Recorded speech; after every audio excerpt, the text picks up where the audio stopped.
आप देख रहे हैं समाचार विश्लेषण को।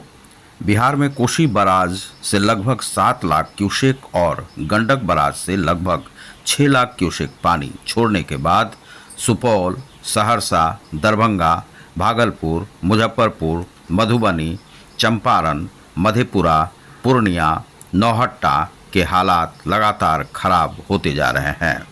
गांवों में पानी घुस गया है। लोग चोरी के डर से घरों को छोड़कर नहीं निकल रहे हैं। नीतीश कुमार की विकास योजना को इस बाढ़ से धक्का लगने की संभावना है। पहले से ही जर्जर पुल गिर रहे थे, अब वे पुल बांध बराज के बहने की संभावना है। सीतामढ़ी, दरभंगा, मधुबनी के कई इलाकों से लगभग 12 स्थानों पर बांध टूटने की सूचना है।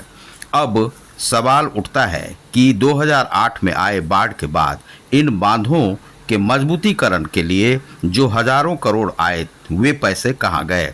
सैकड़ों करोड़ कोसी क्षेत्र के लिए बाढ़ राहत और सड़कों के रखरखाव के लिए पैसे केंद्र और राज्य निधि से आते हैं। उन पैसों से इन बांधों का कितना मजबूतीकरण किया गया। नेपाल और बिहार में 1 से 2 बड़े डैम क्यों नहीं अब तक बनाए गए। लोगों ने बांधों पर शरण ले रखा है। खुले में लड़कियों, परिवारों के रहने से अनेक खतरा भी मंडरा रहा है। स्कूलों में भी पानी घुस गया है, इसलिए लोग शरण कहाँ लेंगे इसकी भी संभावना दिखाई नहीं पड़ती है। वे लोग बांधों पर ही रह रहे हैं। सरकार को युद्ध स्तर पर राहत कार्य चलाना होगा, भोजन और रहने की सुविधा देनी होगी। और कई स्थानों पर बांध अब टूट रहे हैं, तो इससे सरकार की पोल अब खुल रही है कि आखिर उन्होंने बांधों के मजबूतीकरण पर कितना खर्चा किया। क्या इंजीनियर ने सही से काम नहीं किया। जिस प्रकार से पुल बिहार में गिरते जा रहे हैं, उसी प्रकार से ये बांध बीच बीच में से स्पर से क्यों टूट रहे हैं। यह जो स्थिति है यह बिहार में क्यों हर एक साल आती है। बिहार के लोग इससे निजात क्यों नहीं पा रहे हैं, जबकि चीन की जो स्थिति है वह लगातार सुधरते गई है, लेकिन बिहार की स्थिति अब तक नहीं सुधरी है।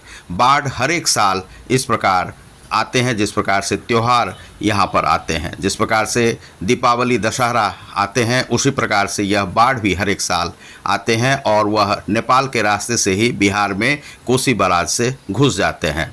इस प्रकार से जो 56 साल के बाद जो इतने स्तर पर 56 फाटक बीरपुर बराज के खोले गए हैं, यह स्थिति काफ़ी डरावनी है, काफ़ी भयानक है। इससे उत्तर बिहार पूरी तरह से डूब सकता है और जितनी मात्रा में अब तक इसमें पानी छोड़ा गया है वह बताता है कि बिहार को डुबाने के लिए वह काफ़ी है। गंडक बराज से भी छोड़े गए हैं, वह भी नेपाल के रास्ते से ही हुआ है और महाराजपुर में भी छोड़े गए हैं, वह भी वहीं से हुआ। आप देख रहे हैं समाचार विश्लेषण को। बहुत बहुत धन्यवाद।